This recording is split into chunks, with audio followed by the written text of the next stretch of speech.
Upcoming tour dates coming at you August 14, 15, 16, Sacramento at the Punchline. And then the following week, I will be in Springfield, Missouri at the Blue Room, August 21, 22, 23. Also, you can catch me in Las Vegas, Nevada in September at the Comedy Cellar. I will be in Reno at the Laugh Factory coming up in the next few months. And Acme Comedy Co., November 12th through the 15th or so. Tour dates at DeanDelray.com. Please buy tickets in advance. It really eases the stress off of my brain. Hope to see you guys out there. Also, real quick, thank you for watching the special and sharing it with your friends. It has just passed 41,000 views on YouTube. Incredible. Let's keep it going. Keep sharing it with your friends. Watch it again. Leave some reviews and comments on the channel. And subscribe to the channel. Or subscribe to my Patreon. Patreon.com/DeanDelray. Okay. The business is out of the way. How are you guys? Hope you're doing good. I was in Alaska a few days ago. Oh my God, was that crazy. Never been to Alaska. Anchorage. Flew out 7:30 p.m. out of LAX on Wednesday. Landed about 1:30 a.m. Checked into the hotel after going to a methy hoopty Airbnb, opened the door and immediately went, nope. Checked into the hotel, got some sleep, and then walked around Anchorage, which basically felt like it was, they hadn't built there or worked on anything since 1982. It was kind of cool to see something like that. Just to be walking around and not see any chains. They had J.C. Penney, which I have not seen one of those in easily 20 years, a J.C. Penney. So, incredible audience, incredible theater. It was a small theater, held about 400, just electric. And did the show at 7:30. It was done by 9:30. Walked outside, still sunlight. And that is the most bizarre thing ever. 11:30 at night, going to the airport, it's still light out. Did the show, flew home, got home at 6 a.m. It was just a full-on fucking whirlwind. I want to take a moment to really thank Bradley Butcher, who is the producer and owner of Comedy Up North, who's putting on the shows up there. And I will tell you, I've been doing comedy 16 years, and once in a while, you'll run across a person that just really gets it and just treats you right. And it was electric. The people around him, the time he took for the green room, setting it up with some good food backstage. Oh, he took me to this fucking salmon place, which I knew I'd forget the name. Let me see if I can find it. Found it. Glacier Brew House. Now he's like, yeah, we're going to go over here to the brew house. Now, usually when I hear brew house, it's like, oh no, going to be loud, people drunk, and mediocre food. Brew house usually spells mediocre food. But I will tell you this right now, this place knocked me out. I got the salmon. Of course, you have to get the salmon when you're in Alaska.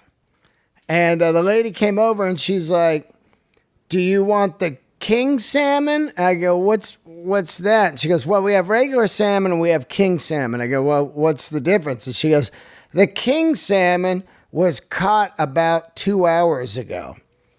And of course I'm going to say yes to that, but how do I know? It was like $10 more. They could just say that, hey, fell for the old king salmon thing again. All right, extra $10 in my pocket. I didn't see the guy pull up, but I will tell you this. It was fucking amazing. So shout out to the Glacier Brew House and shout out to my man Bradley Butcher. And I want to give one more shout out to the man Rich Lofton, who had hit me up on Instagram. He DM'd me and he said, hey, I'm coming to see you. I'm riding my Harley. It's a 500-mile ride. And I will tell you this right now. I was absolutely floored, man. This guy made the ride with a couple buddies. He was just solid, man.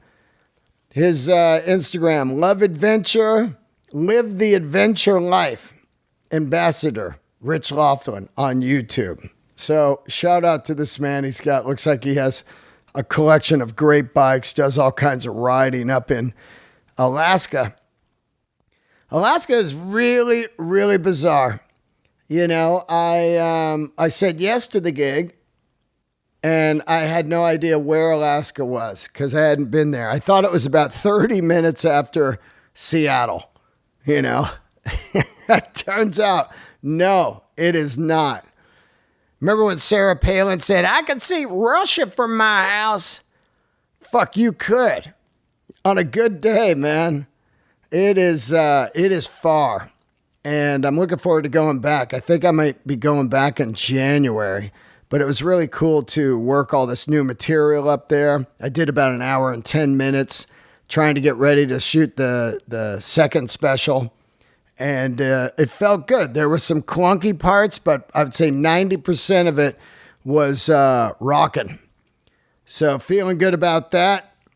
And thank you once again to everybody that came out. What a great, crazy 24 hours. All right, I have an incredible guest today, a new friend that I met when I was in New York seeing Bill do the play Glengarry Glen Ross. I watched the play and I was blown away by everybody in the play, and I met the guys that did it. But a guy that really knocked me out because of the role that he plays, the guy that buys this real estate, it just kind of hit me because I was in sales for years, and pretty much, I think, watching him, it just completely nailed the sadness of what did I just do? I spent, my retirement money on something. I got to go get it back. And I had seen that before being in the motorcycle industry, not retirement money, but a lot of people that have buyer's remorse in all different ways. When you're doing sales, it's just a bizarre dynamic. Sometimes a person is super happy forever and they come into the motorcycle shop. Oh my God, you changed my life. This motorcycle is amazing. Sometimes they bought the wrong bike. They're going, oh man, this one's too big, or it's too small, or I don't like this bike, or they, the classic, they bought it and their wife was like, oh, absolutely not. So to watch my guest today, John Pirruccello, on the stage up there playing that role, it really, I was kind of emotional, oh man. I was watching this play that is just a classic. And, I could relate to the sales guys and I could relate to the people that are buying. It's a dynamic that is inside of me forever. Anyway, great guest. We get into all kinds of stuff. John is a very funny man. He's spent some time in San Francisco. We related on that. He was a cab driver, and he thought at first he was going to be a cab driver for the rest of his life. He was going to get in line for these medallions. And once you get a medallion, then you can just kind of have somebody else drive your car and you just kind of retire. But then, of course, the Uber world came in and kind of ruined all kinds of cab drivers in America. which is a strange thing. It seems like more and more in our life in the last 15, 20 years with technology that it's a little better in some ways, but really bad in other ways. Technology, especially with AI right now and everything going on with AI, it's just moving fast, and people that had their jobs for life or they thought for life were just instantly changed by a fucking app on your phone. So anyway, it was great to talk to John. We got into acting. We got into some pretty deep stuff about diabetes, and he is going through it right now. He is battling type 2, and I've been, going through that for 8 years or so, and I reversed it. But over the last 6 months, I've been kind of, battling back on the edge again, and it's never gone. It's always kind of creeping if you let it creep up. So anyway, I hope you enjoy this episode. I really loved having John on, and man, he's a funny dude. I'm glad that he is in my life now. Great human. Shout out to Club Soda Kenny and Bill Burr for introducing me to him, and I will never forget Glengarry Glen Ross watching, Bill just crush it, and those guys. It's anytime you can see acting at that level, it's just phenomenal. I recommend you go see a play, even if it's just in your town. Just go see that. It's so old-timey. It's so old-timey, right? Anyway, okay. Let's get into the guest. I think that's pretty much it. Let me look real quick before I get out of here. Oh, shout out to Cam, a new Patreoner. Just first name Cam, that's it. And also I want to recommend Tropical Fuckstorm's brand new record. And I want to recommend this band Mountjoy. Tropical Fuckstorm, one of my favorite bands of all time. And once again, Dark Fonzie will be off the streaming platforms here any day. So if you want to hear those, they will be on the Patreon permanently. Thank you for tuning in. I love you guys. Candles are lit.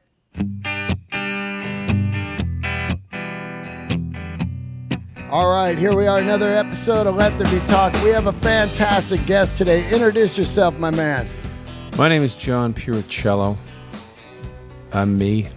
How do I introduce myself? I'm an actor. Yeah. I have to tell you all about. I was born in Texas. 6'3" right now. Mustache. I have a mustache. Yeah. Persol glasses that turn into sunglasses. Yeah, mine too. And back into regular glasses. Are those the new era Persols that are Luxottica and not the original Italian?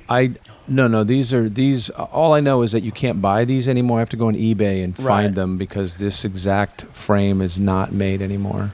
I love Persols up to the 90s, right around there. And I just had AJ Croce on, and he was wearing some vintage ones. I wear the one that, Roy Orbison would wear. And it's kind of an extreme, I'm talking about early 60s Roy. Right. Or Buddy Holly. Sure. Where it's kind of an extreme cat eye. Yeah. And now I wear only newer brands that are really insane. What are those? This is Jacques-Marie Mage, and this sounds kind of snobby, but it's not about snobby. It's about quality and how they're built.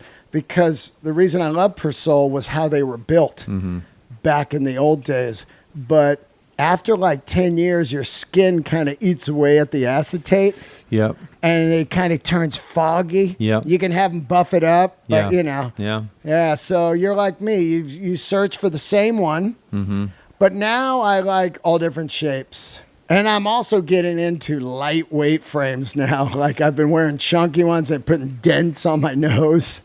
Yeah, we just did this play, and they made a couple of different. They made a pair of glasses for me, and then there was a backup pair too that they didn't like, and they gave those to me when they were done, and I put them on, and I wore the backups around the house, yesterday. I realized I'd never had them on before, other than when we first started. And I was like, wow, I only have worn the same glasses for, I don't know, 20 years now or something. Yeah. Like the same exact fucking frame. It's like, I was like, God, maybe I should, so you just wear those all the time? Oh, God, yeah. It's like you're branding or something. Well, I'm on stage all the time, and I look at people that are, when I was coming up in comedy or rock and roll, and, I see Jimmy Page wearing dragon pants. Nobody else wearing dragon pants. I go, well, where the fuck do you get those dragon pants? You don't just go down to the mall and hit Hot Topic and go, let me get some dragon pants. Are us, yeah. So those made these people gods to me. I'm not looking to be a god, but what I'm saying is I'm looking to, when you see 15 comics at the Comedy Store in one night, I want to sound different. I want to have different material, different life, different experiences, different look.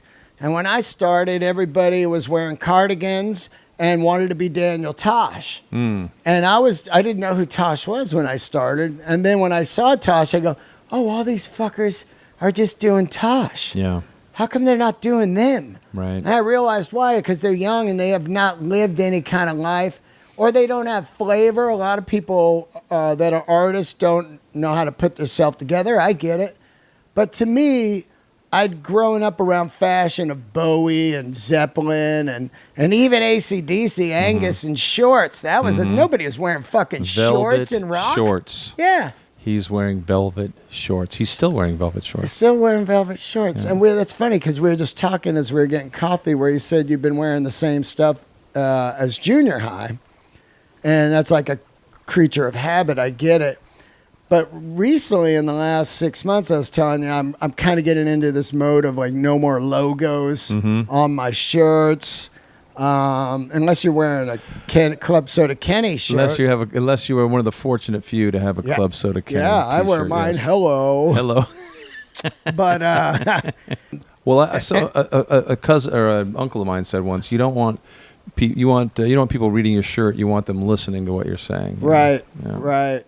I think that it's just part of the allure of being an artist to me was always not dressing like a banker or like a job guy. You know what I mean? Right. Even construction guys wear an outfit. Yeah, that's right, yeah.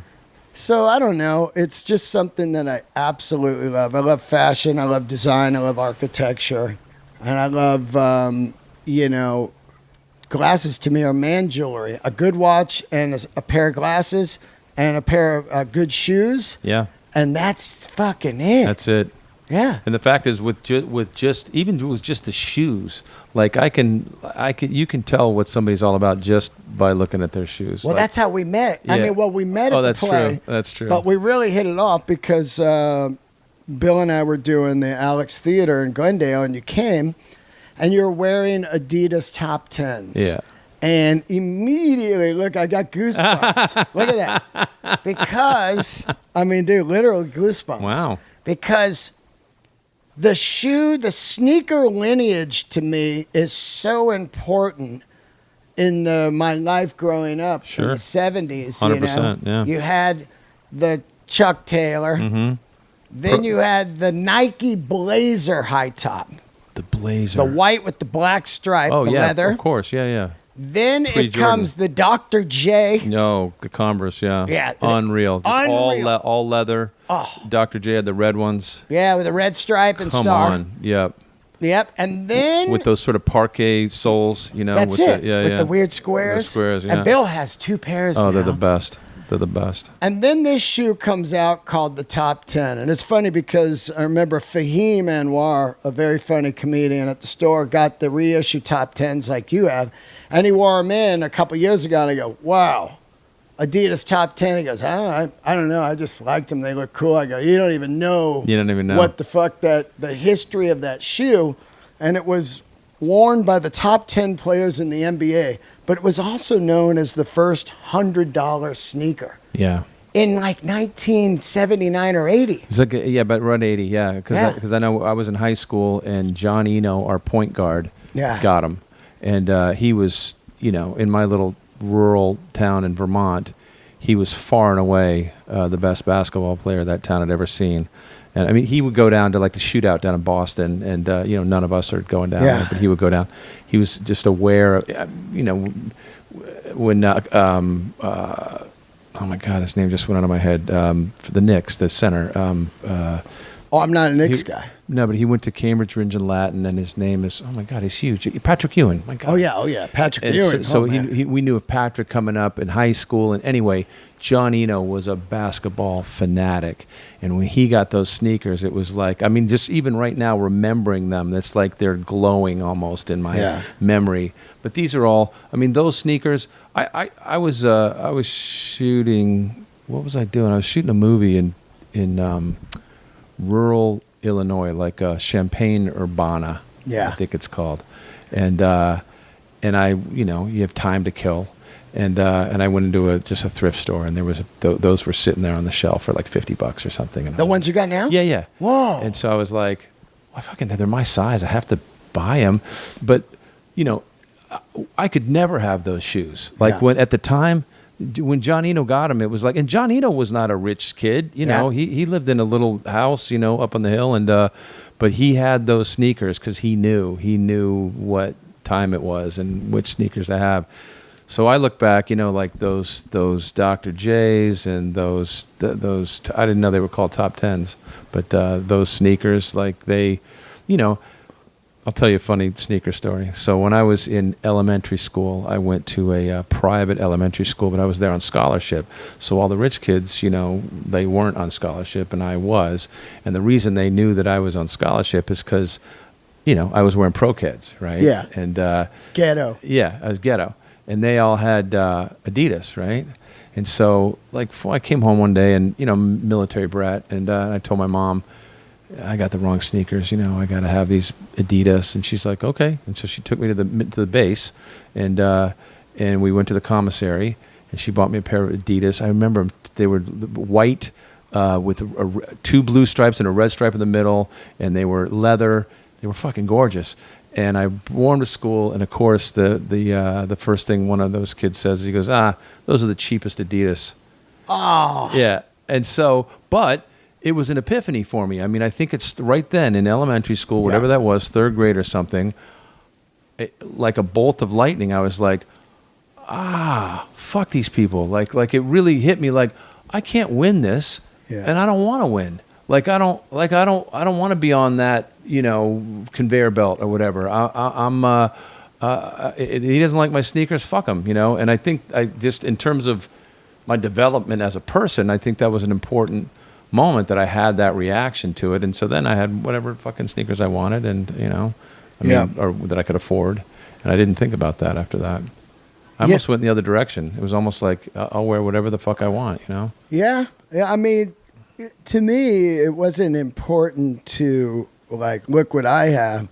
It was more to what I'm into right now. It was quality. Sure. So my mom, we were poor, and she goes, I was telling you this. She said, well, I'll get you no new clothes, and you can have the sneakers, or you wear the sneakers you got, and we'll get some new pants and shirts. I go, I'll go with the sneakers. Sneakers, 100%. And and mostly, I just knew like those things are cool. Mm-hmm. They looked like moon boots. They had padding all around. I rode BMX.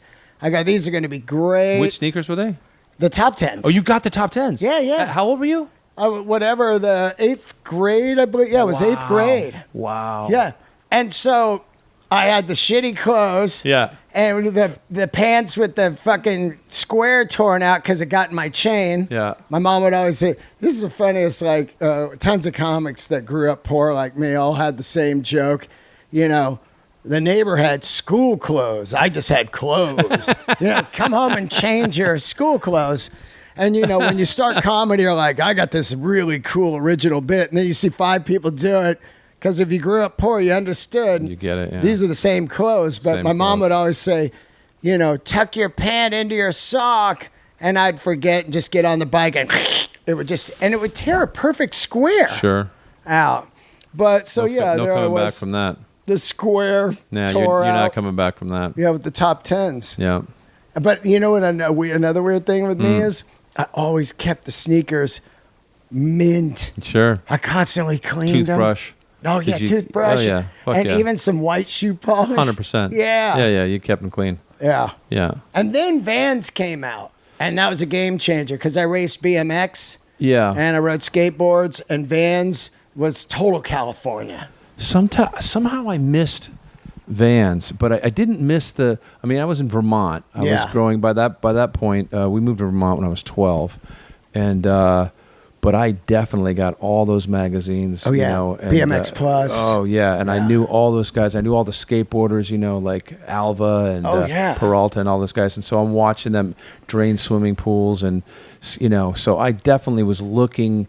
I've been looking, you know, I loved Kareem Abdul-Jabbar, you know, even though I was a huge Celtics guy, I loved Jabbar. There was Hollywood was always calling to me from the time I was a little kid. I show you this ad that this guy just, it came up my feed. So, you know, Vans was like, you know. I don't know how I missed Vans. Just an LA fucking, you know, thing. And, you know, Spicoli and all that. But there's the original ad that was in the magazines. Pre-checkerboard. Once Spicoli comes out, Sean Penn with the checkerboard, that puts him on the fucking map. But that's when they came out right there. That was your selection. And the first one was the red and blue one. The red and blue one's the one I remember. Yeah, and it's basically like a deck shoe. Uh-huh. As, you know, and at first when you bought them, you're like, these are ugly. Right. But you're like, I race. This lets you know I race BMX. I mean, they're really no different than Sperry Topsiders. That's you know? it. It's the same shoe. You know? Yeah. That's probably where Vans got the idea, you know. So we met. I've got it right here. I've got the playbill that just happens to be on my table here. Looks awfully familiar. Just happened to be lying around. It's been sitting there since I got home from New York. Right here, dude. Because I was like, it was really monumental to me. Glengarry Glen Ross. John was in with Bill. Mm-hmm. And others. Culkin and Odenkirk. And Mckean. Michael Mckean. Yeah, Lenny. Mm-hmm. That's Lenny, sure. Lenny. Among others, he's also David St. Hubbins. Yeah. I just watched that again. I went down to the Lemley in Santa Monica, and they have a 4K reprint of Spinal Tap just like a couple days ago.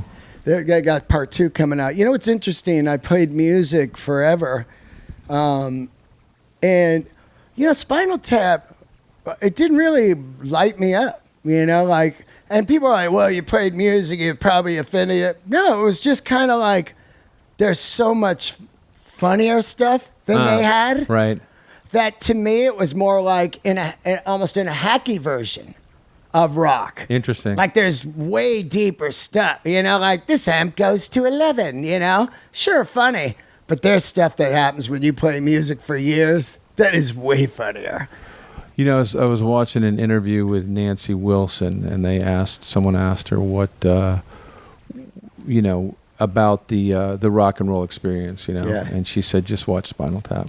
Yeah. So I mean, that's like for the touring sort of, or just for the person that wants to get behind it. But I'm saying, when you play music for 25 years, there are people and things that happen that are so much more insane and funny. You mean like in real life? Yeah, just that you're going like, oh yeah, I get what they're doing here, but really this story over here is, you know, it's so yeah, it's funny, but it wasn't like, well, how do you feel now? Caddyshack funny to me. Caddyshack. You know what I mean? Like, well, what's Caddyshack funny? Nothing's Caddyshack funny. I know, but I'm just saying, you know, the bars raise so high when you're watching like John Belushi and SNL. Yeah. And then you're watching Caddyshack, and you're watching, you know, Eddie Murphy, you know, all this stuff that's happening comedic-wise. And then you see Spinal Tap, I go, yeah, that's pretty funny, but it ain't fucking... Well, okay, so I came up in improv and sketch. I mean, I did some stand-up. All my buddies are stand-ups. But mostly I focused on, and actually my best friend was a stand-up, and he said to me one day, I think you do acting because it's easier. Yeah, somebody writes the stuff. Totally nailed me. Yeah. But that kind of is maybe to my point here is that when Spinal Tap came out as an improviser, this was, a huge achievement. And we were always told as improvisers, you're never going to make any money doing improv.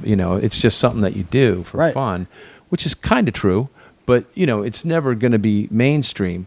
And here's Spinal Tap, mainstream. And here's like, Larry David doing Curb. Well, that shit's mainstream. amazing. Just like, because, they had the British show that then we did called, Whose Line Is It Anyway? The Office? Oh, Whose Line Is It? Yeah, and there's another one. Yeah. But these are all post, which would be the first one? I mean, Spinal Tap is probably the first, right? When was Spinal Tap? What year was that? Like I don't know, 80 or something? 83 or something? I mean, that's, anyway. I'm not knocking it. I'm just saying I'm offended. I'm offended, Dean. You've upset me. I'm saying when you're deep in it, you know what I mean? You really go like, oh, there's way funnier stuff. But you're probably right. Yeah. But to me, the achievement of it Right. was so, like, the legitimizing my sort of church, so to speak, right? Was sort of like when we were always told this will always just be something you do in the background. Yeah. And it's true. It does. I think whatever success I have, I attribute to improv, even if I'm not improvising. Of course. It's my ability to be on terra firma when there's no terra firma, that's, ingrained in me. And I carry it with me into auditions and into jobs. And, then I do a show like Barry, and that's, so we left the script. That's all written. It was all written. But then, every once in a while something kind of happens off to the side. And I don't know if, I remember one time I was in a scene in Barry, and my partner Paula Newsome was had all the lines, and we were interviewing one after another, just sort of interviewing the students at this theater school that Henry Winkler was the anyway. And I said to Bill, to Hader, I said, "Can I talk?" And he goes, "Well, yeah, sure." And so, I let her run the show, but then every once in a while I would sort of have a comment, and I'm positive that it wouldn't have even occurred to me, if I hadn't had all that improv training, to even just sort of even ask if that was okay. You know, that was, and feel comfortable doing that, and having that, Yeah, and I remember a couple of times just hearing Hader laugh his ass off from around. That's I lived for that. I lived to have. Oh, that's the best. Yeah, or Larry David. Like when I would make Larry David laugh, I'm just going like, what? Whose life am I living right now? How the hell am I cracking up Larry David? He's walking off the set. He's laughing so hard. What the fuck is happening right now? Yeah, and that's all from improv. Yeah, man. Sure. It's that's how I got into comedy. Like, I did a movie with Ice Cube and a football movie, and I was with Garrett Morris and Michael Collier and Earthquake. Oh, wow. And it was these bleacher scenes. And they're like, there's no lines. So you guys are just going to riff in these bleachers, and we're just going to grab shit. Yeah. So now it's like, well, I got to get in on this movie. Yeah. You know what I mean? And, I had told these guys I wanted to do comedy, and they laughed at me. But by the time we were done with the film, they immediately were like, "Oh, go do comedy." That's going to be the name of your book. I told them I was going to do comedy, and they laughed. Yeah, yeah, that's exactly it, though. But when you can make people laugh on the set, and you see the camera guy and the other people turn away, there's nothing like it. Nothing like it. Oh. When they're everybody's supposed to be quiet, and they're supposed to keep their shit together, and you make them break. Fuck that. That's what I just spent, 128 shows doing. Is trying not to laugh at Bob Odenkirk. Yeah. Because he would come at me every show. Come fucking at me. Michael Mckean told me, because Michael Mckean was he's in a room that you can't see him, but he's listening, and he apparently told them one day, he's like, "Oh, Odenkirk's really going after Johnny tonight. He's fucked. Johnny's fucked," because Odenkirk was just coming at me. Let's talk about this play a little bit, because it just ended. Yeah. And we'll get into your career and everything, but you've been on a million TV shows and movies and everything. $1 million? I'm not getting paid for $1 million. Well, your IMDb is ridiculous. Oh, thank you. I mean, that Thank thing's you very much. pages. Thank you. But it's funny. You don't really look back. Yeah. I mean, I'm sure you're the same, and you don't really look back. And then every once in a while, you do, or you're forced to, or somebody talks about something, and then or I go to IMDb and I'm like, oh, I guess I do have a career. Fuck yeah. It doesn't even. Well, I mean, but it doesn't occur to you, like to me anyway. It just doesn't like. Oh yeah, I guess that's what a career is that, Well, continuously working almost at a level of like what I loved about Philip Seymour pre-Capote. Wow. You're comparing me to Philip Seymour No, but Hoffman. what I'm saying is he just had this career where he was in movies and he could walk down the street. Yeah. And some people would be like, I love that guy in Boogie Nights. That's right. I loved him in Almost Famous, but they didn't know his name. Right. But he constantly worked. And I think it's way better than being the superstar. Yes. And it's like I said, somebody once said to me, you don't want to be the satellite comic. You don't want to be somebody's opener. And then I sat and thought about it, and I said, well, what if you're Bill Burr's opener and he's your best friend and you're doing art to the highest level? Where's the problem with that? Well, and furthermore, I mean, and I could speak to that, Bill and I had no scenes together. Right. We were never on stage together. But my time with Bill is the most precious time with me. My time backstage with Bill and walking up to bow with Bill is absolutely the highlight, and nobody ever saw that and never will. Yeah. And so I would guess that touring with Bill is a lot of that. You're hanging out, and that's precious. Well, when you live in LA and you're 59, and we said this when we were walking into my place, we're not looking for, friends, have a bunch of friends. You know what I mean? It's like you're not looking for friends. Yeah. And so if it happens, okay. Right. But I'm not looking for it. But I was trying to explain to people, like, I'm trying to, pitch this documentary called The Opener. Sure, I headline all over the place. I love headlining. Yeah. I love stretching it out, doing an hour. And I love the art of stand-up. But you know what else I love? Is traveling around with your best friend that you don't get to see much when you're home because he has a family and 9 careers. Exactly. And I have 1. And the level of the good feelings I get of that is just and Kenny. The 3 of us, we were back together there in Glendale, and I was like, oh. That guy is like a magical creature. I know. Kenny, my God. Yeah. He's, I feel so fortunate. Bill has good people around him. Oh, well. Quality people. He's like me, like where you could just sniff out bogus, And I'd probably be further in my career if I could do the shake and fake. Mm-hmm. But when I sense phony people, which is about 90% of the time, sure, I don't deal with it. I just cruise away, you know. And then they're like, "That guy's kind of a dick," or whatever. But it's not a dig. It's like I've been on stage 41 years now. Yeah. And you aren't going to give me any respect. Why would I give you respect? Dude, I was in a van I'm making a movie, and all my stories are going to be about, like, I'm making a movie and I'm in a TV show. So I don't have any life otherwise. But it's great, though. So the Teamsters, of course, are the people that drive you from, to and from set. And so we're heading out to wherever.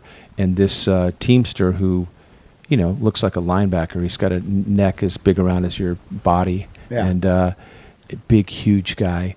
And he's going down the street, and some person behind him, wanted to go in or something, and was like honking at him, felt that he'd cut him off or something like that. And I looked back and I said, "She's mad at you, boy." And he goes, "She'll be all right." And I go, "Okay." And then he goes, "You got to protect your energy." This fucking giant, like, Buddha. Gotta protect your energy. You gotta protect your energy from this Teamster. Wow. It's one of the wisest things anybody's ever said to me. Yeah. You gotta protect your energy. I'm like, God, good. Yeah, you're right. And that's it. Your energy is precious. Yeah. It's valuable. Yep. And precious. Yep. Both valuable and precious. And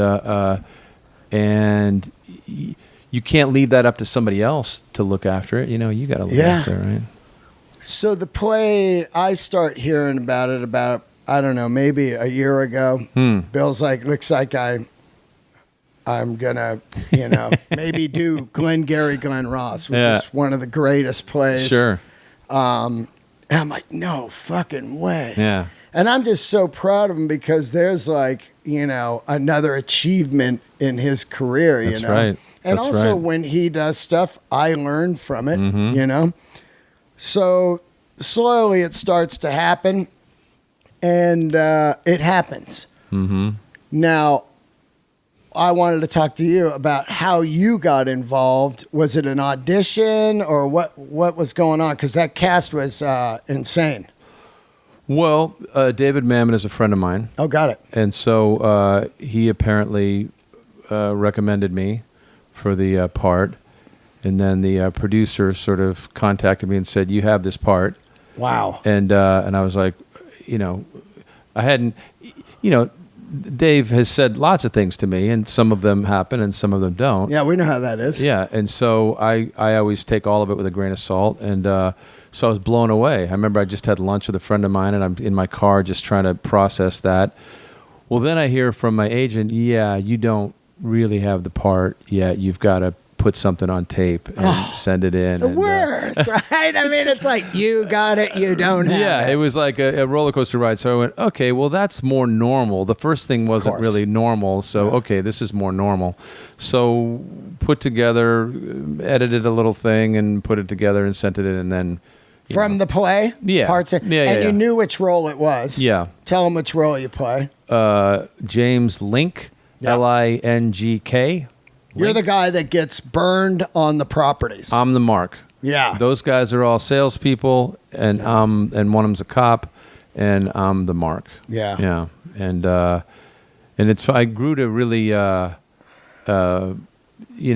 value that role because, at first when we were first rehearsing, and it was so much fun. Like everybody was getting laughs. We were laughing.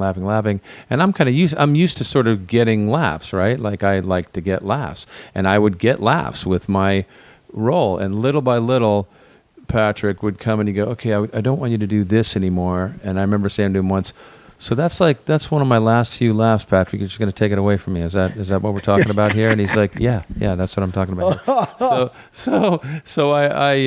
But I started to sort of realize when we started to do it in front of people, like my role is not to be funny. Right. Like their role is to be funny. My role is to be. They're supposed to empathize with me, and they're supposed to look at me and feel sorry for me because I'm getting nailed by these guys. And furthermore, they're all moving at this clip, and I'm slowly lumbering through the thing as they zip around me. So there's definitely a sort of almost a musicality to it that I started to really cherish and value. And I, after a while, sometimes I'd get applause when I left stage, and sometimes I wouldn't. That's a whole head fuck, because it's like, oh, I didn't get an applause. And then you're like, that's, goddamn it, don't fall into that. That's fucking bullshit. As soon as you fall into that, then you're going to go, well, what did I do? What did I do to get that the applause last time? So my point is I started to just sort of value my support role in that and my empathy that I was garnering, from the audience, and I can feel it, and I can hear them, "Aw," or "Oh," or that I can sense that. So that's, in other words, that's a reaction as much as a laugh is, Yeah, watching your role, I played music 25 years, and then I stepped out and started selling motorcycles. I was like, I'm out of the entertainment business. Mm-hmm. What do I love? I love motorcycles. I need health care. I'm going to work at Harley Davidson. So as I watched you, I really felt it from sitting in the seats, because as a salesman, you don't sell, you don't fucking eat, because it's commission only. That's right. So, you know, I'm looking at you and I'm going, man, I had so many guys like that. They bought the bike, they go home, they have buyer's remorse, and they sign the contract that says no cooling off period. You know? Now you had a cooling off period, and they're dodging you. 3 days, yeah. 3 days. They So, dodged me, exactly. but I can't tell you how many times the guy would come in the next day and go, man, I don't know what I was doing. I can't have this bike. And I go, there's no cooling off period. So either they'd go home with it or they would sell it back and lose like $3-4 grand or whatever. Oh, they could do that. They could sell it back to you. Well, yeah, but you'd lose a lot of money in 24 hours. But there's just How much of that would you get? I wouldn't get anything from the loss until I resold the bike again. And then it was, you know, it was a bike that had like, you know, 3 miles on it. We'd sell it for $1 grand cheaper, and now we're selling it. There's a weird thing about sales in America. No matter how honest you are, the customer thinks you're ripping them off. Sure. Or you're making $1 million on a Right. motorcycle. You know, you show them the invoice. You go, look, dude, there's only $2,100 in this bike. You don't want me to eat? Once they don't give a fuck about you, I don't give a fuck about them. You know what I mean? If they go, well, yeah, I don't, you know, that's not my deal. I want a fucking deal on the bike. It's like, Right. you want me to work all day for no money. Right. And Would you ever say that to people? Like, I gotta eat? I would just say, hey, dude, you know, I'm here.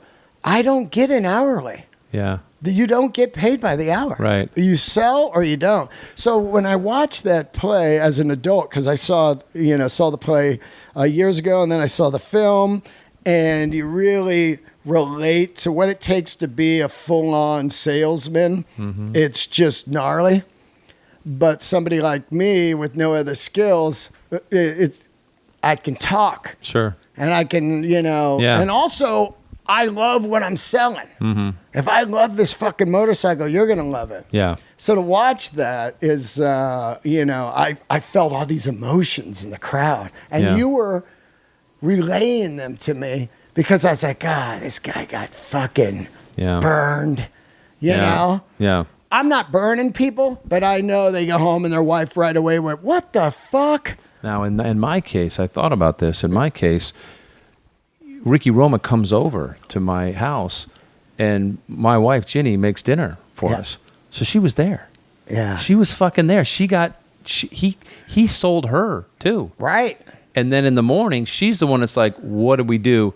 Get down there and get your money back. Right. Right. But and it's funny you just said that about you don't eat. There's a line in there at the end where I say, you know, I'm sorry. You know, I know I've let you down. I'm sorry. Yeah. And that's the part that hits me. Oh yeah. I'm like, oh. And I always figured it's because Ricky must have said something like what you just said, which is that I don't eat. If I don't, you know, like I'm trying to get a Cadillac, just so you know, this isn't all about me trying to sell you something. I'm invested in this as well. If I don't make the, you know, I need to make that. It's no pressure, but you know, he said something like that to the point where whatever he said, I feel like I've let him down, you know, by asking for the money back. And I was a salesman for a half a day. Wow, where? Like in Portland, Oregon. Uh-huh. I was, you know, putting off starting my acting career. I've always been an actor. I've always done plays, and I just always knew that that's what I'm supposed to do, but I was circling it, right? And so I was up at my aunt and uncle's, their doctors, being a nanny, essentially, for their kids. And after a while, my uncle was like, you know, after, you know, whatever, 6 months or something, he's like, dude, you got to go get a job or something as well. And I was like, I have a job, you know, you're my job. He's like, no, you need to go to work. God bless him, you know. And so I put on a suit and I went down to a car dealership. Oh, yeah. And, you know, my uncle, my mom's brother, was a car salesman and then ended up owning 2 car dealerships. And so I knew vaguely the car business. So I thought, fuck, I'll go try to sell cars, I guess, like Uncle Steve. And I get down there, put the suit on, and first they had me watch a little video, some stupid video, and I'm, you know, VHS tape or whatever, watch it, and then I have to go sit in a cubicle with the head guy. And I sit down in this cubicle across from him, and he looks at me straight in the eyes, and he goes, okay, first off, the buyer is the liar. Just like what you just said. Like what you just said. And I go, what? Yeah. And he goes, whatever they say, they're lying. They say they don't have a trade-in, they're lying. They say they're not going to finance, they're lying. Whatever they're saying, they're lying to you. And I was like, oh, shit, okay. All right. I'm trying to process how I'm going to live in that frame of mind, right? Yeah. And so I head down, and it's so like the play. I head down onto the floor, and there's this young, coked up kid like bouncing around, and oh, hey, first day, hey, how's it going? Yeah. And he looks out. His big windows, 20-foot windows or whatever, and he goes, hey, you sell the most cars in a month. You get to drive that. And he points to whatever, some fucking whatever Cadillac, right? And it's in the play. Right. And he points to that, and I go, he goes, yeah. I go, well, I have a car. And he goes, he looked at me like I was, made out of rubber or something. And he goes, yeah, but you get to drive that car, Yeah. Yeah, you loser. Yeah, exactly. Look what you're driving. You're stepping up. Exactly. So he's looking at me like I'm a freak, and I'm looking at him like he's a freak. And I just was like, oh, wow. Yeah, there's like no way I can do this. And so I walked back into that office, and I said, thank you so much for the opportunity, but I'm going to pass. Wow. And I walked out. So I was a car salesman for, I was on the floor for 10 minutes. There's this, world now with like CarMax and stuff where there's no haggling or anything. Right. You just go in and this is what it costs and you leave, which is kind of an interesting animal now. But, the dynamic of Glengarry Glen Ross is basically kind of the evil of sales of anything, and also corporate greed. Mm-hmm. The corporations just sit back and watch the salesmen just destroy each other. Sure. And melt and lie and do whatever they got to do to get this shit going. And they don't give a fuck. They just, they come out and lay more pressure like, man, you haven't sold anything. And you're watching Glengarry Glen Ross, and you're going like, especially the movie where they anyone that doesn't sell is fucking gone. Coffee. Well, Bill's scene, scene 2, Act 1, gets into that. Yeah, right. You don't sell. You don't sell. You're fucked. Exactly. You're gone. You're gone. Even though you sold a zillion last month. Yeah. And it's kind of almost like being a comic on stage. Mm-hmm. You're only as good as your last special. That's right. So you got this monster special comes out. Yeah. And then you're back out on stage working again, new stuff. And after 5 minutes, they're like, well, he's not as funny as he used to be. Right. And you're going like, what? I fucking got 5 monster specials out. Whatever, whatever. It's always that pressure of like, fuck, it's got to be better. Well, and it's got to be better. And it's, I think people, we got into this. I didn't read any of the reviews, but I heard that one of the main complaints was how much not like previous versions of the play this was, Yeah. Well, this one, people were saying it was actually a comedy. Well, but we didn't change any words. Exactly. So it must be a comedy. America changed. Right. Because men have kind of had to not talk like that anymore or be macho. Oh, very good. Yeah. That kind of thing has kind of gone. And as a matter of fact, now as you watch it, it's so over the top what the people are saying to each other. It's got that all in the family type of Archie Bunker thing going on. And so people are laughing. These are ruthless guys. Yeah, and people are laughing like, whoa, that's what my grandfather used to be like. Exactly. Yeah. Because the play takes place in 83 or whatever it is, yeah. I thought that it was mind-boggling. The sets, the 2 sets were incredible. The casting was amazing. Of course, I'm just floored to watch Bill do this play. He was unreal. Yeah. Nobody worked harder than he did. Yeah. Well, that's the main thing I get from him touring with him is I have impeccable work ethic that I got from my mom because she was a single mother. We were on welfare. And she was always like, you don't quit nothing. That's right. And you show up and you work no matter what you do. And when I said I wanted to try something, she'd be like, I'm in 100% with you. Like when I said I'm going to do comedy at 44 years old, she goes, for her. Absolutely, you're going to do that. That's so great. Rest in peace. But, rest in peace. You know, so yeah, to see Bill and all you guys though, man. But Bill, I think in particular, you know, I think people watched what he did, and that role, it's as if it was written for him. It's so perfect. I know that's easy to say, but I mean, it really. There has never been a better Moss than what Bill did. To me, Bill is now the definitive Moss. Yeah. And I think people sort of underestimate what he was doing because they sort of see Bill up there. That's what's great. That's what's fucking great. That's that's what's magical about what he did, and that's the hardest thing to do. Yeah. Is he said the most? He said a lot of brilliant things to me, but he said, and I sort of. I take this as a definition of authenticity. He wasn't presenting it that way, but he said, you know, just in passing, we're chatting, and he goes, well, what I'm trying to do is I'm trying to have there be no difference between the way I talk on stage and the way I talk off stage. Yeah. That's with comedy. And it was so I was like, that's authenticity. Yeah. And and when you see him on stage doing comedy, or when you see him in this play doing Moss, there's no line between the two things. Is that turning something on? Like, I mean, that's the old thing of you become the ultimate comic when you find your voice. Mm-hmm. Meaning, I was just talking to the guy in the hallway, now he's on stage. Sure, it might be amped up a hair, but it's the same guy, the same thoughts that he has at the diner.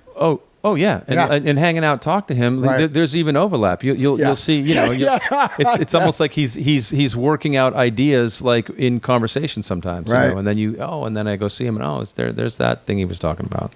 So you put the audition on tape, and how long until you find out you got it? It's pretty quickly. Pretty quickly. A couple days, yeah. And then is this your first long play on Broadway? Absolutely, my first time on Broadway. It's my first time doing 8 shows a week. It's my first time getting paid anything close to a living wage, you know, for doing. I mean, it may be the first time I made money doing theater. I mean, I may have been paid before, but I guess I haven't. No, I don't know that I've ever been paid before to do theater. Yeah. And how old are you? I'm 60. So just think like you've never been paid for a play. And Now, here's what I looked at it as, and we're going to get into health stuff, is I've been on the road for the last, 41 years on stage, but the last 16 years, pretty hardcore, over 6,000 shows. And you quickly realize if your health is off. Yeah. You look at the schedule on Broadway and you go, oh, these people this is a fucking grind. That's very insightful, of you, because that's exactly what I realized very quickly is I had a yoga mat in my dressing room and a foam roller, and I had to stretch out my hip flexors, and I had to stretch out my back, and I had to start eating better, and I had to sort of make sure I got enough sleep. It was like doing like an athletic event. Right. Sure. Yeah. And people don't understand.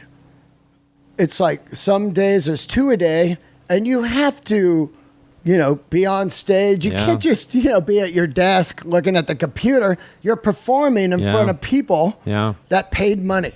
A lot of money. A lot of money. And it's every day, and of course, there's fill-ins in case you got sick, but the goal is not to do that. Only 3 of us. Right. Bill and Michael Mckean and me were the only ones that didn't made it all the way through. Yeah. And so, Broadway I was looking at it like, this is no joke. Yeah. Your voice has to be in shape, your brain, your body. Yeah. So each day you'd get up and let's say it's a 2-show day. Mm-hmm. What would you do? Go eat breakfast and... Well, I don't like to eat right before I go on. Right. So, and normally I don't even eat until noon or something, I I guess I kind of intermittent fast without really calling it that. But knowing that I had to be there at 1:30, I tended to eat something like around 10 or something. I would have a little. I try to eat some protein, or I had this great bone broth. Oh yeah, that I would mix with hot water and just a sodium bomb. They have low sodium. They have one. They do? Yeah. I'll get you some. I'll turn me on to that because the ones I look at are like 700. Right, and then these are like 100 or 150. I'll take that all day long. I'll get you. Send me that. I will. Yeah, and then And you walk to the play? I did a couple of times. Usually I take the subway. Oh, yeah. Were you far away? I was down in the East Village. Oh, great so spot to stay. Yeah, I loved it. Yeah. Great food down there. And they get you lodging, right? Well, they give me money, and then I got a place, yeah. And then you find, what, an Airbnb, or what was going on? Well, it was, there was, as I embarked on this, I mean, I'm looking at leaving Los Angeles for 5 months. Right. So there was a lot to fucking think about, you know. And I mean, I live with my girlfriend, and so it's not like I had to close, what's the word?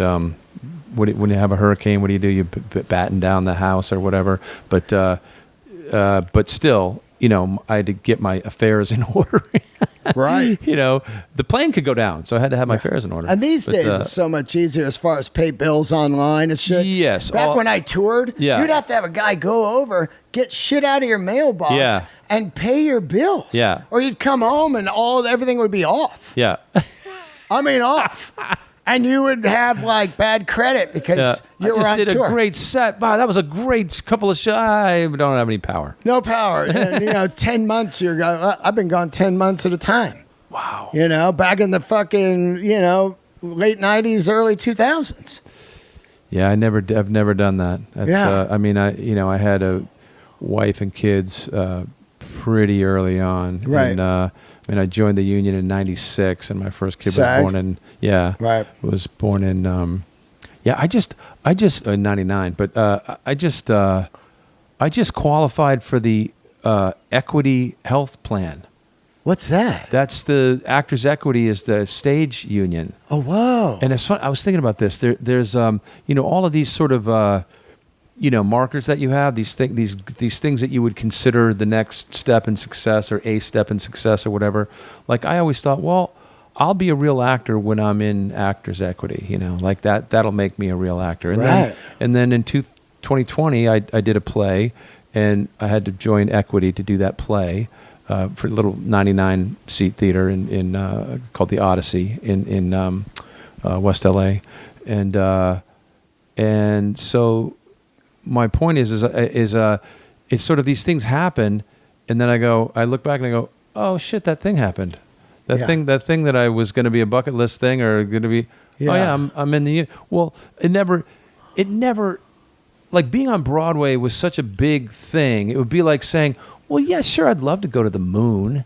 But it's not on my list of things because that's not going to happen. Right. It never occurred to me that I would be on Broadway. No vision board of Broadway? No, it was such a big dream. It was such a big thing that it was beyond a dream. It was like further along than even a dream would be.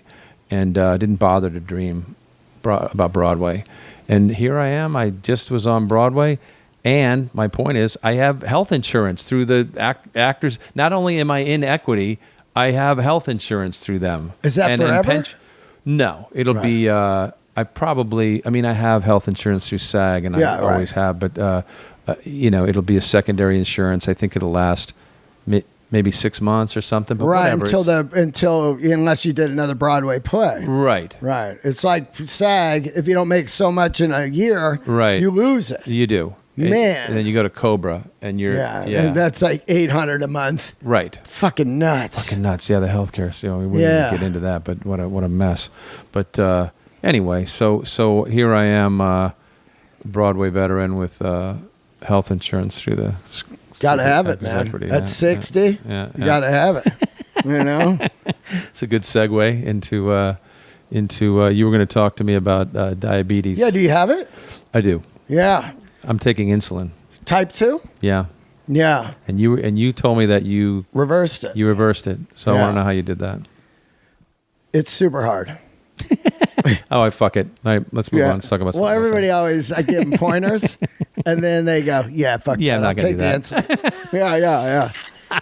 It's interesting because recently I got stem cell Oh. and on my neck, second time, which is great. And I got ran over on my motorcycle. Oh, no. Yeah, some meth head. And so they did a real elaborate Ways to Well, fantastic place in Austin, Texas. Okay. Did an elaborate blood work on me. And they go, hey, man, you're like a point away from diabetes again. I go, what? I just got checked 3 months ago and I was at 6. And they go, yeah, you're at 6'4". 6'5's diabetes. Yeah. So. That's right. I'm just above that. Yeah. Right.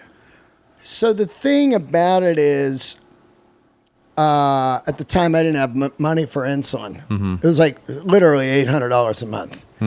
And, my mom, who passed away a couple years ago, had diabetes from not working out, eating gummy bears, and she's taking metformin and just whatever. And I'm trying to work on this bit right now that no matter what, you turn into your parents. Yeah. Even when you see the work, like my mom on her deathbed and all the clothes in her house and her dogs and everything, I go, oh, I'm turning into my mom. It's, so 7 years ago, I got diagnosed type 2. Okay. And I'm like, what the fuck am I going to do? And I realized I love comedy more than anything. If I didn't have comedy and I was still just selling motorcycles at Harley, I would just take the insulin and get ready to, call it a day. But I loved comedy so much, I immediately started asking around, and I met this guy, and he told me about this book where you go vegan for 3 months, and then you reset your body by going vegan. And then what you do is each day you kind of eat stuff, a little bit of protein and beans or whatever, and you check your blood and you map what spikes you and what doesn't spike your blood. And once you find the stuff that doesn't spike you, that's what you eat. And you eat kind of small meals throughout the day. This is during the vegan period? Well, after the vegan period? Okay. You start introducing stuff back into your diet to see what you can eat. So introduce one thing, see if it spikes. Right. Okay. So, I'm going to have a little bit of oatmeal in the morning. Let's check it out. I look like I'm like 150, 160 on the blood. I'm cool. The 2 cups of maple syrup on the oatmeal probably might have something to do with it. Out of there, yeah. Nope. Whoa, 290. I'm out of there. A little bit of blueberries and strawberries. Okay, I can do it. And then after you eat, immediately go walk.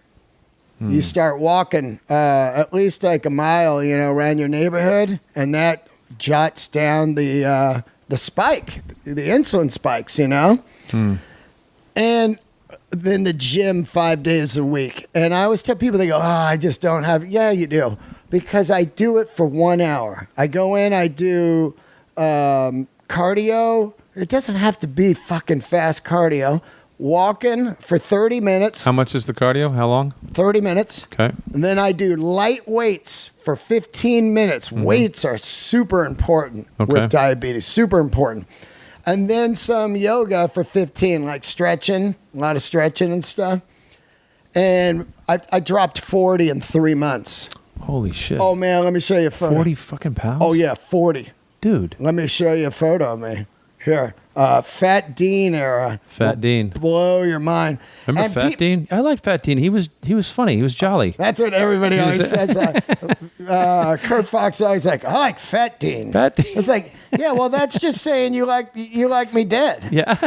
That's what you're saying. I'd like to see you I gone. remember a friend of mine stopped drinking, like got sober and was going to AA or whatever. And one of my other friends was like, you were so much more fun when you were drinking. Yeah, that's the like, worst, right? The worst. It's just like, you're boring now. You are boring. So Fat Start Dean drinking for will me. fucking blow your mind. All Let me right. find Love a when my good mind is Fat blown. Dean. I got to get a proper Fat Dean because I was on. Now what? No, as you look for Fat Dean, your 5 days a week is 5 in a row and then weekends off. Is that what you did? Yeah. Okay. Yeah, because usually I'm on the road. But when I'm on the road at the hotel, I'll go down to the gym. Is it the same 15-minute workout? With the I weights? just kind of mix it up. Yeah, I always do weights. Or does that 15 minutes whatever you want to do with weights, or is it the same Anything routine? you want to do, man. Anything you want to do. Anything. Some, curls. Legs are very important. Having a. Because you look like you're in great shape. Well, yeah, that's the thing. And how long you been at this? 7 years. Wow. But what I'm saying is, my mom died, and then I had a kind of a friend, and I thought was a friend for years, kind of fell apart. So it was like my mom died, and then this relationship with this friend, so quote unquote, and so I guess got into some depression again. And then it started creeping up again, know. Right. I started, I'll have a gluten-free muffin. It's insidious. And, it's like, and then a gluten-free muffin again. And then, so like I don't eat bread. I'll have pizza. And it can come back quick, man. Right. So next week I'm having an expert on again because people need help with this. I always say, I know everything about a 36 knucklehead Harley. I don't know shit about my body. I always thought like, I'm doing good. And, no. I ate candy all the time. And I ate white rice and flour. You don't eat any of that stuff now? None of that shit now. And what do you eat? What's your dinner look like? I eat a lot of salmon, a lot of quinoa. Love salmon. Oh, God. Then you're in luck. Love salmon. And a lot of quinoa, protein, black beans. Why black beans? Black beans are great in protein. Okay. Really good for you. Okay. Kale, broccoli. Do you massage your kale? Do I what? Do you massage your kale? I don't touch it because I pay people to make. You have someone to massage your kale for you. That's how successful you are. Is you have a kale massager? Yeah. That's not money. It's like I don't know how to cook. You know what I mean? Couldn't you put the kale down by Gertie and just have Gertie just kind of paw the kale and massage it for you? Gertie hates kale. Oh. I try to give her some, and it's like, no. Because she's smart. I'm trying to find the ultimate Fat Dean photo, just so you can get the... What if I Googled Fat Dean? That might come up, Fat Dean. Hold on. Here we go. I know how to find it. Gertie, where you going, honey bear? Here we go. I had it on my Instagram. So it's been 7, almost 8 years now, I think. Is that what you've now gone back 8 years in your phone? No. I'm saying, no, this is just Instagram because the anniversary just happened recently. Okay, Right now, here we go. So May Adobe. 1st. Here you go. Okay. I easy to find now. I had to find out when I got diagnosed. So here. May 1st. And now get ready for the Fat Dean. Okay, that's the day I got diagnosed. I'm at the 101 Cafe. I'm eating pancakes, and he calls me. And he goes, you got diabetes. You're like, well, let me finish my pancakes. This is after 3 months. Oh, dude. Look at that. Dude. Yeah. You're a beast. I know. You're a fucking beast, Dean. And then here is a really good Fat Dean photo. Look at that. Oh, come on. That's me. I look like a Come on. fat undercover cop. Crazy, right? Yeah. Unbelievable. With that mustache, too. Yeah. And your skull cap. Yeah, you look dangerous. But here's the thing. Yeah. A lot of people have diabetes, Yeah. and it hits them different. How did you know you had it? Were you tired? Were you pissing at night? Because here's what happened to me. Yeah. My fucking feet started burning, Right. and my vision was blurry. That's what happened. Yeah. Is that I went and got my I have glasses, obviously, and I went and got a new prescription. Yeah. And then, like, after a month or something, I was noticing that it was blurry, and I went back and I said to the doctor, the optometrist, I was like, my vision's blurry. It's impossible. It's Yeah. impossible. And he checked my, and he goes, yeah, it has changed. And he goes, have you been checked for diabetes? Yeah. I think that dude saved my life. That Oh, yeah. optometrist saved my fucking Yeah. life. And I went, my blood was like at 400 or something, you know? Oh my God. It was nuts. Gertie, no. What are you doing? No, you cannot. You can't chew your sutures. Ah. We talked about this, Yeah. Gertie. If you chew your sutures, that's Yeah. bad. Bad, Gertie. Then you're gonna have to. No. You're gonna have to. But the vision, well, other than that, you didn't feel anything. The feet burning came later, Yeah. and that's because as you rightly pointed out, it's hard. Yeah. Like here, even once I know. Yeah. And even once, and then they put me on the metformin, and I just got put on insulin this year. Injecting? Yeah. Right. Yeah. Right. And so, and all along, all through this process, I was like, okay, but I can reverse this, right? And the doctor would go, yeah, if you start diet Right. exercise, you can reverse this. And I'd be like, okay, which would cause my brain, which apparently runs the show, Yeah. to go, well, okay, so it's not so bad because I could reverse it. And so then Right. I would take it for granted, and I wouldn't do the things that I'm supposed to do, and I would Right. take the metformin, but I would continue to eat pizza and continue to eat sweets and whatever. And then my legs started to. It's such anyway. That's why I'm talking to you now, is because I think I need something because I do. When it's time to do the play, right? I'm all in learning my lines. I showed up, off book, Right. And like you should show off book, Of course. And so once there's something, once I put something on that level, I can become what's the word I'm looking for? Not radical, but obsessed. I can become myopic about it, and it's almost like a competitive or something. Right. There's a competitive part of me that's like, if I can put it into this box and have it be this simple and just do that, I can do it.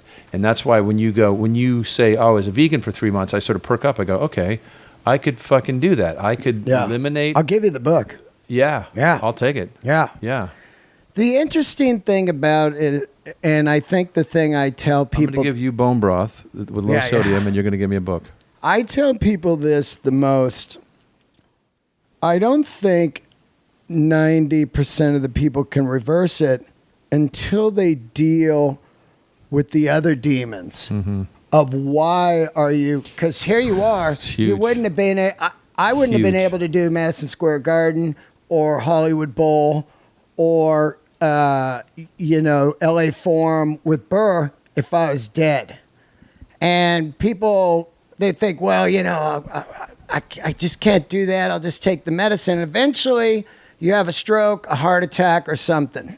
Because it's just a Band-Aid. Right. And until you figure out, and I say unfucked yourself, Yeah. and with me, I loved comedy so much, I got lucky. If I was selling motorcycles, I'd just be, whatever. And even right now, about to turn 60, look how quick it creeped. I've gone 7 years clean, and in the last 3 months, it's kind of creeped up. And I was like, wow, how did that happen? What do you mean it's creeped up? Well, my numbers creeped up.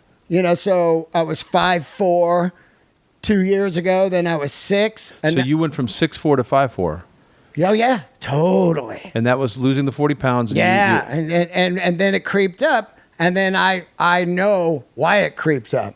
A muffin here, some pizza here, some late night eating here.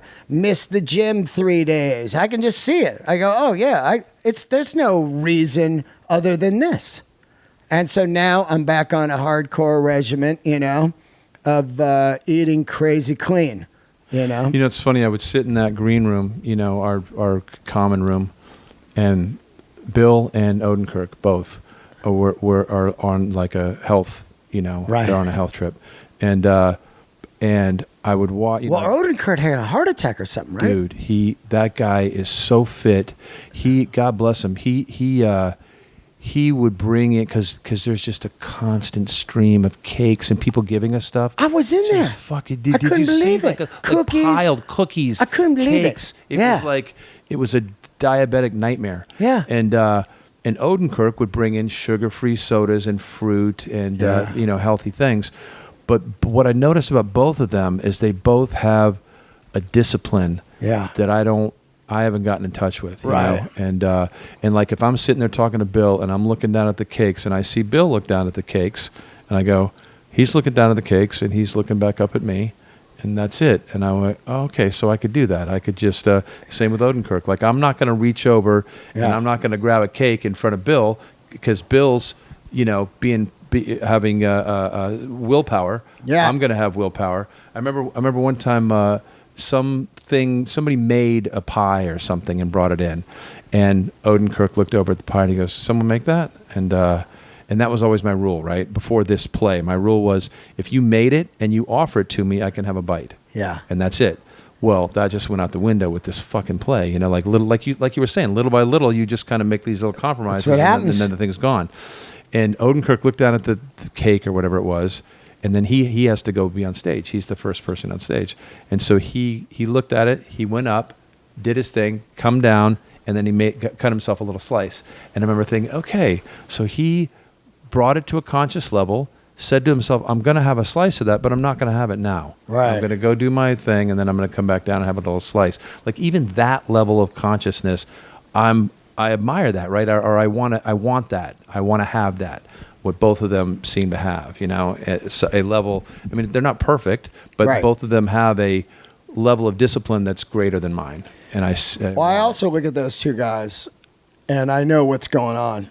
Odenkirk almost died. Yeah. So either you change right away or you don't. Dude. With Bill, he has two very, very young children. Yes. So he sees them every day, and he goes, I don't want to die. Yeah. Your kids are grown up. 22 and 26. Right. Yeah. So, and 23 and 26.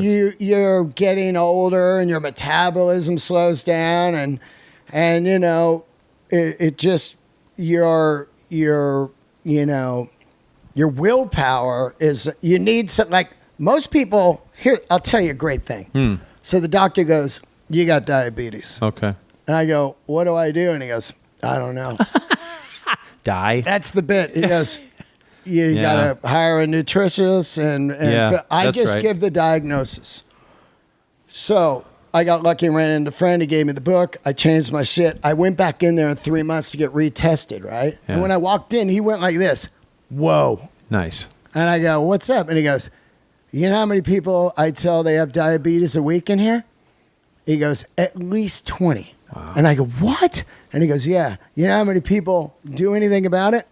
At least 20. They don't do anything about it. Wow. He goes, so good for you. Now, do you have any other examples of that in your past where you made changes like that? Immediately. Drinking, anything. Like, I look at like, cocaine, my arm went numb. I thought, I'm going to die. All right, I had my run. You know what I mean? I don't. I mean, I hear what you're saying. Yeah. But I don't have that. I always go, fuck it. And I think you started to touch on it a minute ago where you're like, what's the deeper root I think cause? It's just, I'm constantly want to see where this life goes because it's just been so, the adventures and the things that have happened are so mind-boggling to me that this other stuff is just bullshit. And it's like, well, if that's going to take away from what possibly could happen in the next couple months of like I said, I did the garden, if I didn't clean up my diet, I might have been dead. Yeah. I wouldn't have done the garden. I would have just been that. One time I was getting an interview on radio, and the guy goes, Dean Delray, failed musician, successful comedian. What the fuck? Yeah, he said that. What the fuck? And I was like, an asshole. I was like, wait a minute, failed musician. I did it for 25 years. Yeah. Where's the failure Fuck there? You. Fuck you. But, in people's eyes, it's monetary for success. Oh, yeah. It's not. Yeah, that's true. Oh, I didn't work a job for 25 years. Right. So my point is, imagine if I died from diabetes and it'd just be like, Dean died. It wouldn't be like, Dean, comedian, and it's got a special. I shot my I special. saw that recently. coming. Yeah. No surprise there. Of course. Of course he did. I do that in the bit. They go, Jim died. I go, of course he did. Ooh, shocker. I do this bit where I say you can have 2 addictions and live a long life. Yeah. But if you add a third, you die quick. Right. Old people are all alive because they only have 2 addictions. Yeah, right. Cigarettes, booze. It's that third one. It's the third one. Yeah. That's why you go to an AA meeting and they're all just sucking down coffee like it's water. Yeah, you're just changing one out for the other. Smoking and fucking drinking coffee. No. I don't know. You'll get there. I think also the main problem with America is I've gotten to know people that are into organic lifestyles, and you see the poisons in all the food. Yeah. And especially with Instagram these days, they go, this, and this is all fake. And if you just stopped eating that, you'd be doing better. Like any kind of deli meats or any kind of, I eat strawberries now. I used to eat strawberry Starburst. Plastic. It was just a plastic. Yeah. And I'd be like, Starburst. And now I eat a strawberry and I go, holy shit, this is fucking good. I just the other day, I can't believe I did this, but I went through the drive-thru at McDonald's and got a strawberry milkshake. Oh. And I was sucking on it and I was like, it tasted like plastic. It's absolutely tasted like plastic. It plastic. is absolute garbage. Yeah. And man, if I eat a good piece of salmon, some quinoa, and have a little bit of fruit, I'm like, oh my God, I get to eat this and still be clean, good? Right. So it's really hard because you're looking at a guy who fucking loves candy. But I quit ice cream. I quit sugar for a month or so. Yeah. A few years ago. And I noticed after about a week, I stopped craving it so much. Right. After a couple of weeks, I didn't crave it at all. Yeah. And very quickly, it kind of like it's probably like quitting drinking or something, right? It's like that urge kind of faded away. Or I'm trying to think I used to smoke cigarettes. Yeah. Back to 26 years ago. And after a while, I can be around cigarettes. I can even be like, oh yeah, that smells good. I like that smell, but I don't have to. Right. But it took a long time. Totally. Right? Because it's like, what am I trying to say? It's like there's something ingrained that isn't even real. It's like the idea of it or something. The idea of the sugar is even greater than the sugar itself. Like I think I like it more than I even do. Or something. Oh, yeah. Is that right? I think the problem with sugar, other than cocaine, booze, and cigarettes and heroin, you're not doing any of those when you're 6 months old.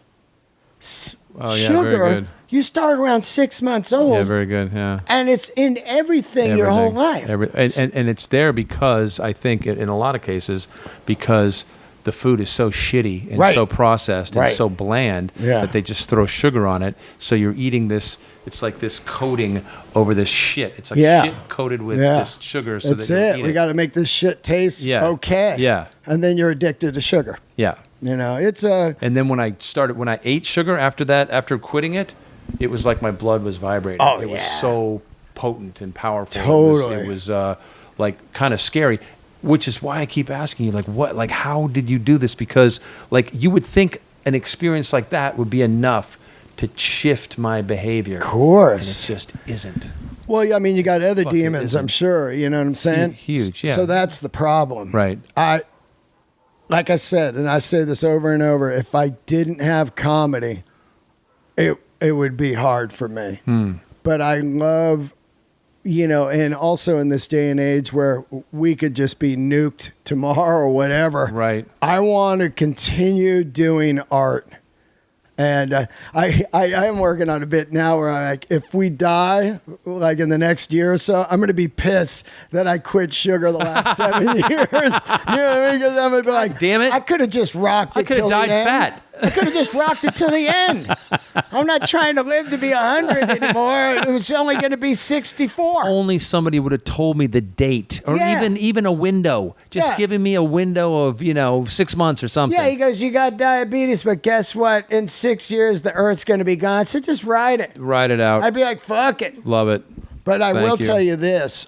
I wasn't able to write it out because for some reason, sometimes I hear people's blood sugar, like you said, yours or whatever. Some people are like at 11, when they Dude, get diagnosed. How? I'm like, yeah, dude, the amount of pain my feet were in. Right. And my eyes would do like a popping, like the blood vessels, and blurry vision. And my leg, the calves. I started imagining my feet being amputated. Oh, yeah. And that wasn't enough. I know. That fucking wasn't enough. Whoa. You would think like I had a friend Yeah. who quit drinking for whatever 50 years or 40 years or whatever, Yeah. and then got diabetes and his fucking foot was amputated.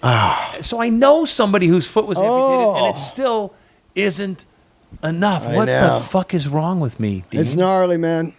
It's I gnarly. gotta be vegan for 3 months. Let's just start there. I'm going to give you the book. I know, and then that's gonna change everything. What do you got What if it coming up? does? What if it does? Oh, yeah, that'd be great. What if it fucking You does? come back if I'll it come does. back. Yeah. Yeah. If it does, oh, that's good. I'll come back if it does. Yeah, yeah, Otherwise, yeah. I'll never see you again. Yeah, don't come in here with your Don't 1 fucking foot. be I whining. don't have 1 foot people Don't on the show. Darken my doorstep with your 1 foot. I don't need that shit around here. Well, congrats on the play. Thank you. Glengarry Glen Ross, it's Thank done. you. It was the Super Bowl. It was the greatest thing in art that's ever happened to me. Unreal. Greatest job ever. And what do you got? Anything coming up? TV or anything? I mean, just I'm back in the, clawing for attention. Right, I got a couple of things, possibilities. Somebody, actually, a guy that came to see the show, the producer, director, writer, is looking at me for a role in this cool. movie. Yeah. That was you never know where these things are going to come from, do you? Oh, dude. Yeah. That's why I get up every day. Yeah. You know what I mean? It's like I've gotten more work from the Comedy Store patio. Yeah. I have no manager, no agent. Everything. Really? Oh yeah. I try it, but I end up doing all the work. Do you have a lawyer? Yeah. If I have something, I need the deals, the contracts, which is rare. Like, hey, take a look at this. Oh, you got something? But I've done so much TV and movies, but it's all been from like a casting guy in the crowd, or Judd Apatow's like, hey, come do Love, or this Tarantino film, whatever. I've done cool shit. Sure. A lot of movies, all from Well, people see your set and then they want to be around you. Yeah. It's all right, man. Good talking with you. Dude, thanks for having me on your show. Let me get that book for you. Yeah. Where is it? It's somewhere. I think it's over here or whatever, but I got it for you. There's a few different books. Is it? And next week, I'm going to have this diabetes a specialist lady on, she's a specialist in reversing type 2. Well, I'm going to be listening to that. Oh, yeah, I'm going to. I'll give you her Instagram. Yeah, give me your Instagram. Oh, yeah. And what? How long do these? Like, how long will it be until her show is on after you do it? Like in a week or so. Okay. And I'll give you her Instagram. Let me give it to the people now, just because she is amazing. I follow her now, and I watch a lot of type 2 reversal people because it's pretty fucking, self-explanatory. Eat, go walking, don't eat sugar. If you do, don't bum yourself out. Just start over the next day. Right. And exercise, man. Don't eat after 6 o'clock. All kinds of stuff. Like as soon as I eat, go walk. Go walk. Yeah. Around your neighborhood. So Even simple. if it's for like 20 minutes, you can't believe how it just brings down your blood. Also, stuff like if you eat oatmeal, cook it, then put it in the fridge overnight, eat overnight oats, the glycemic index is so much lower when it was cold. And I eat Ezekiel bread instead of regular bread. And that's because there's no gluten in it? Yeah, there's no gluten. There's, it's just sprouts. I can't find this lady's name right now. She posts every day, but she'll be on next week and I'll get it for you. Okay. She's amazing. Here it is right here. Her. Can you send it? Yeah, I'll send it to you. Yeah. But her account is called Reversing Diabetes Revolution. Reversing Diabetes Revolution. And she's every day she gives great tips. And it's really about being able to. She looks like she's 20. How does she know anything? She's a licensed nutritionist, and her specialty is this. God bless her. Yeah. All right, guys. All right, you may have just saved my life, Dean. I hope so, dude. We need you around, big time. Thank you.